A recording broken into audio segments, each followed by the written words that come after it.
Hello everybody, back here again for our vlog a day, and today is Wednesday the 19th, and today was a lovely, beautiful day to be alive. Got up this morning for a decent time frame, got up and around, wife got off to work without issue. I went and jumped in the hot tub for a little bit, grabbed myself a nice little banana for a snack. I soaked in the tub in the morning, got up, got a few things done. Shortly after that, before 8, it was still fairly early, got dropped off with dog got dropped off to me for daycare. They have to go up to the Mayo Clinic, so everything was good. Dog's been here a bunch. We love the dog. Dog's great. So got the dog dropped off, and they were expecting to pick the dog up about 3:30, and I told them since the doctor's appointment had got moved from 1:15 to 3:15, I would not be back by then. So, and they're like, yeah, not a problem.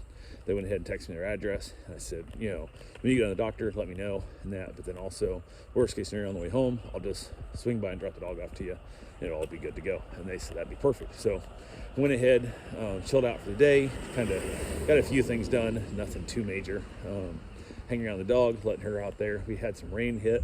They got chased with rain all the way to the doctor's office, unfortunately, and then they chased rain all the way back, and then literally when they got here, it rained. When they were pulling the driveway, the rain followed them in. So it was a chilly, cold day all day, so it wasn't splendid, but it was what it was. So got midday, had to take my father-in-law to the doctor, so we got loaded up, and it's like a 35-minute drive if there's zero traffic or anything.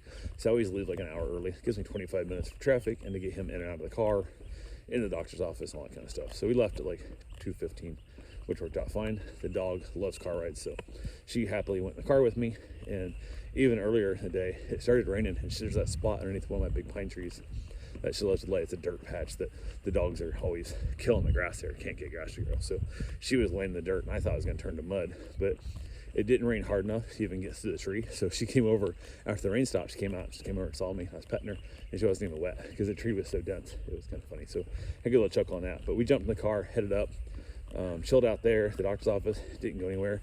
She'll go to like Lowe's or Home Depot and stuff with me, but she doesn't really seem to enjoy it too much. She gets a little overwhelmed by that much activity. So often, if she's with me, we'll just hang out there at the doctor's office.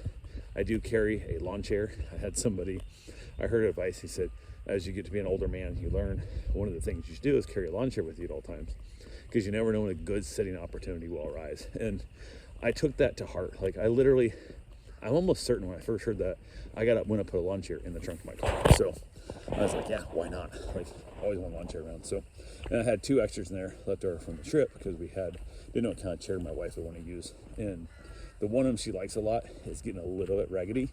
I was afraid it might break. So I brought a spare just in case it broke. So, and we did use them a little bit on the trip, not nearly as much as we probably should have, but it worked out well. So I basically just hung out there at the doctor's office waiting for them to get done. I'd had a conversation with an attorney I'd hired way back when, trying to find a doctor because I couldn't find anybody to see me after my motorcycle wreck, because every doctor I talked to was like, no, we don't mess with car wrecks because we don't want to get dragged into court in the lawsuit. I'm like, there's no lawsuit. Like, we're not suing anybody. There's no case. Like, no, they have no money. Like, they are completely wrong, and I could try and take their house, but there's no equity and shit. Like, what am I doing? Like, there's no case. I'm not that dude.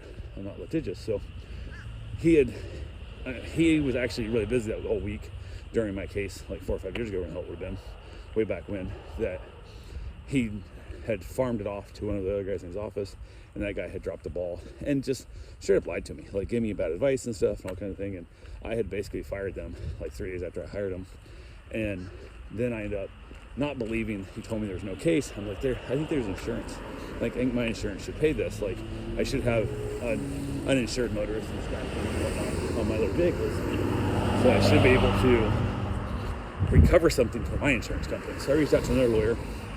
He then went through the policy, found it, and told me how there was like 25 grand available, which is a whole different thing. Well, I'd posted up on Facebook yesterday saying how, didn't name him by name, but kind of called out the lawyer for screwing my case up, and he commented on the post and basically said, that's not how this happened, and you know that. And I'm like, that's exactly how it happened. So he called me today while I was at the doctor's office, waiting for my father-in-law, and we chatted for like half an hour, and I told him the big beats. I said, a long time ago, I don't remember exactly what happened. This is where we were. The last phone call I had, first off, the other lawyer had lied to me and said, well, actually didn't lie to me, give me bad advice, I should say. Told me back to the ER to get the antibiotics. I'm like, I'm not paying $800 for an ER visit to get prescription for antibiotics, which a lot of times ERs don't even write prescriptions, so they wouldn't even write the damn prescription anyway. And then he recommended me to go to a chiropractor, which I Google searched, and the first 5 results were saying, don't go see this guy. This guy's a scam artist. He'll just burn through your $10,000 in personal injury, money for your insurance, order a bunch of tests. It will not help you at all, and you'll be without money and no help. So your other partner in your law office is telling me to go to a scam, like complete scam doctor that can't even give me a prescription for antibiotics anyway, which is ridiculous. And then we have a situation and asking you directly in the phone call, the last phone call we had, I'm like, I'm not signing the release. Like, if I sign the release, I have nothing else, and I think there has to be more out there somewhere and whatnot. And by that point, I already found antibiotics through Teladoc and shit. And I said, where do we go next? He said, sign the release, get the 10 grand, or don't sign the release and don't get the 10 grand. There's no other case. There's nothing else you can do. There's nowhere you can go. And that was actually him on the phone with that conversation, because the other guy I talked to I was done talking to him because I gotten so much bad advice from him. So, and the guy's like, well, if you want, I'm like, well, I'm not signing the damn release, and I don't care. I don't need the money that bad.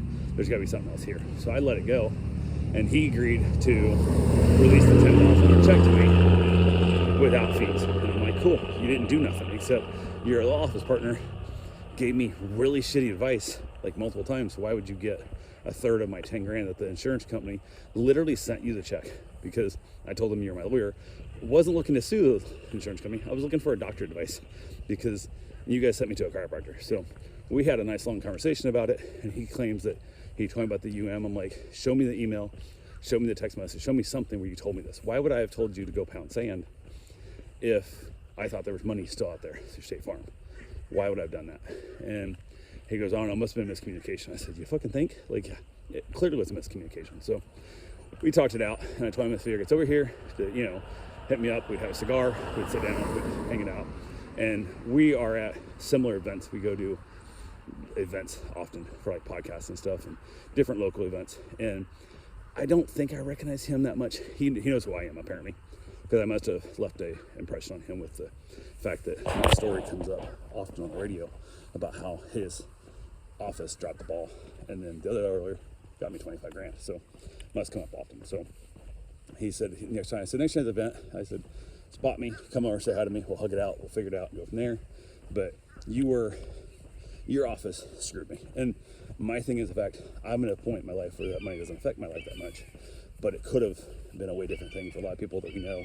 And some of the groups we follow in, there's a lot of poor people that are in these like chat rooms and stuff, the Facebook groups and the events we go to, that might have lost their house, couldn't pay their mortgage, all kind of stuff. They were out of work like I would have been, self-employed luckily, and had money, didn't need it, but it could have changed your life, and you wouldn't have gotten that 25 grand. So I look at this as every time I see your name, I get pissed off. And I said, why would I have fired you if I thought there was a chance to go to State Farm still? And he goes, well, I just thought you didn't want to pay me my share of the 10 grand. And I'm like, the 10 grand you didn't do nothing for? Like, yeah, but I don't care about that. Like, I just wanted more information, and he understood. So we hashed it out, thought I might go to the doctor, grabbed him, headed home, reached out to the owners, the dog, let them know I was heading back, and hadn't heard from him yet. And then still didn't hear from him. I was like getting close, still hadn't heard from him. So I got to town and called them, and actually they called me. I guess I'd texted them like 3 times. They called me and said they just then, as I was getting to town, they had just then got their car out of the doctor's office and were finally done. Like it ran super long, and it was much later than it's supposed to be. So I was like, cool, I'm going to be holding in, come by, pick the dog up whenever, give me your ETA if you guys want to stop for dinner or anything, take your time, no hurry at all. So I got back to the house, chilled out there for a little bit. Wife got home from work. I decided to go for my run, so I could get that done since she was there to give the dog back and give the dog her food. She kind of grazed on it throughout the day, had a little bit of it this evening and stuff as well. Got back from my run, and like 2 minutes later, they pulled in and picked the dog up, so it worked out flawlessly. Gave him back to the dog, grabbed a shower. Wife ended up making up like a salad mix with some lettuce, spinach, carrots, onions, and tomatoes, and chopped it all up. And then she made like a chicken fajita, like microwave dish thing, but she microwaved it up, and that was what we put on top. So we made like a little chicken taco salad kind of thing. Turned out so really fucking good, actually. I would eat that again. Like, it was super good. I don't know how healthy the fajita mix is with it's all some preservative of frozen fajita mix, but the salad itself is semi-healthy, I guess. But absolutely delicious meal. So we had that, and then we chatted a little bit, just kind of having some deeper conversations and all that good fun stuff. Got a request for a dog that wants to get dropped off tomorrow for like the next, I don't know, 5-6 days. And they want to drop off between like 5 and 8. And I have dinner plans with my cousin, her family tomorrow at like 6. We're supposed to meet, I think it's 6 o'clock for dinner. So I reached out to the owner who I watched the dog a bunch and said, hey, I can watch the dog, but I need to have the dog dropped off either before 5. That'll give me time to get the dog settled in and stuff, then go to dinner, or after 8. And she goes, absolutely, I can do as late as you want. 8 would be fine. So told her tomorrow I'll reach out after dinner and let her know I'm heading back. She can bring the dog over. So she always puts these like big gap times in, like the 5 to 8, which is way too big a gap to like sit around and wait for. Normally I don't care because I'm home, but something like this, it was not going to make sense. So, and she said she couldn't get there by 5 because she does not work until 5. So it didn't make sense either. So how are you doing today?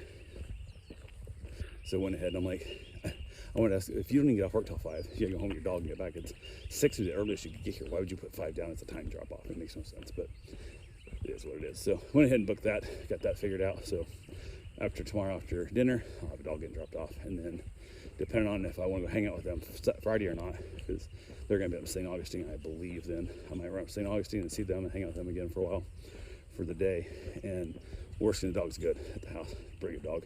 Wife can come home and check on him a little bit. If I leave mid-morning, wife comes home, midday, lets the dog out for an hour, does a little work in the office, heads back to work. Then after work, she'll be home with the dog again. So I'll get a chance to see my family as well, which will work out well. So, but yeah, that's pretty much it. Well, back outside, had myself a nice cigar, headed in, had a little snack, watched a little bit of Frasier with my bride, and wrapped it up and called it a day. So that's all I got for now. I will talk to you guys tomorrow. Have yourself a safe, wonderful day. Thanks for watching.